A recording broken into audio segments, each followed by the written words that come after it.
Jusqu'ici, la question de la désindustrialisation de la France, symptôme d'une industrie mondialisée et fragmentée, était évoquée essentiellement sous l'angle de l'emploi.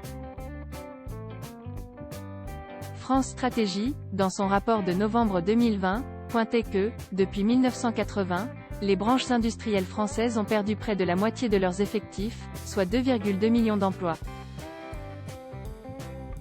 La France est devenue progressivement l'économie du G7 la plus désindustrialisée avec le Royaume-Uni.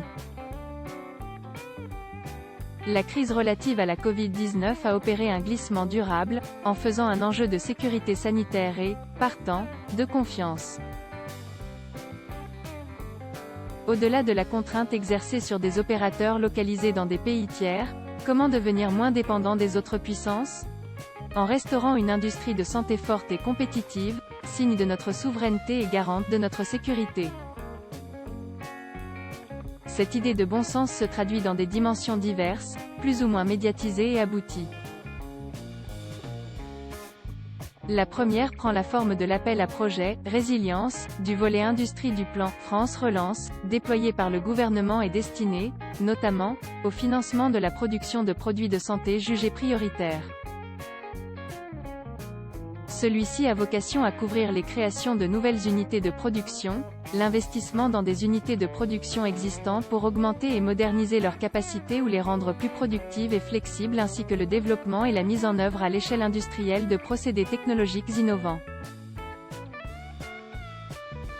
Très médiatisé, Dell Pharma, parmi d'autres, pu bénéficier d'un financement pour le site de Saint-Rémy-sur-Avre afin d'accroître ses capacités de répartition et remplissage aseptique du vaccin contre la Covid-19 développé par BioNTech. D'autres sous-traitants façonniers français ont également été retenus dans le cadre des appels d'offres mis en œuvre par les titulaires d'autorisation de mise sur le marché des vaccins contre la Covid-19, notamment grâce au financement de l'adaptation de leurs outils de production aux requis des vaccins autorisés.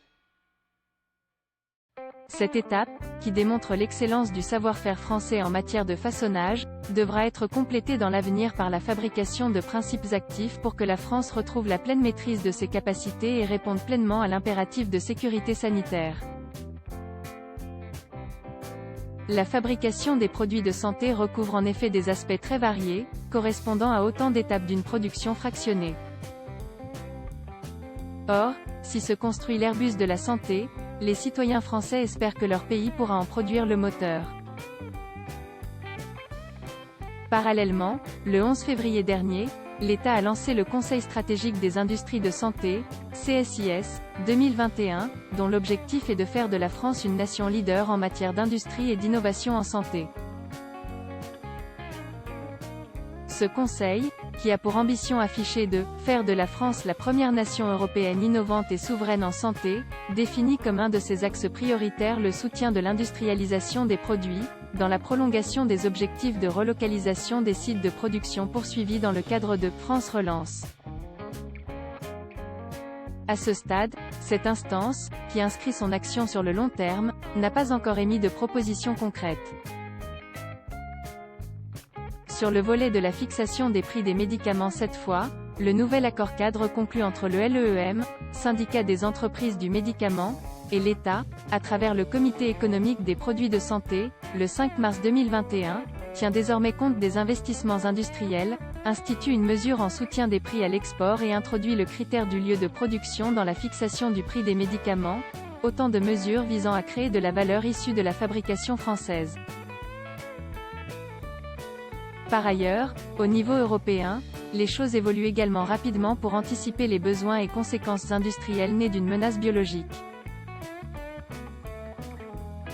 Le projet « FABUE » en cours consiste à mettre sur pied un réseau de capacités de production d'urgence destiné à la fabrication de vaccins et de médicaments à l'échelle européenne. Ce projet est complété par l'incubateur HERA, un plan de préparation en matière de biodéfense qui précédera l'Autorité européenne de préparation et de réaction en cas d'urgence sanitaire, HERA. Anticipant les questions inhérentes aux partenariats industriels qui peuvent être nécessaires, la Commission encouragera la création, si nécessaire, d'un mécanisme d'homologation dans ce domaine et soutiendra la coopération entre les entreprises. Elle s'engage également à fournir des orientations juridiques liées à la concurrence en ce qui concerne la production de vaccins ou de traitements, notamment pour l'appréciation d'éventuelles pratiques anticoncurrentielles. Un financement dédié dans ce domaine est également prévu, portant notamment sur l'instrument d'aide d'urgence et certains programmes européens pour financer des contrats d'achat anticipés nouveaux ou étendus. Outre cette indispensable coordination et compte tenu du chemin à parcourir, le déploiement d'outils industriels ne peut donc s'inscrire que sur le long terme, après avoir établi une cartographie claire des besoins et via des conditions de relocalisation simplifiées et attractives en comparaison avec les pays tiers avec lesquels l'Europe demeure en concurrence. Celles-ci devront permettre de faire émerger un champion français capable de constituer un rempart aux menaces biologiques, élément de réassurance des Français en la protection sanitaire dont ils demandent à bénéficier plus que jamais. À voir également sur le HuffPost, Covid-19, le joli geste de ces infirmières pour leurs patients isolés. Lire aussi où iront les 250 millions de doses de vaccins produites en France cette année? La production de vaccins en France va commencer.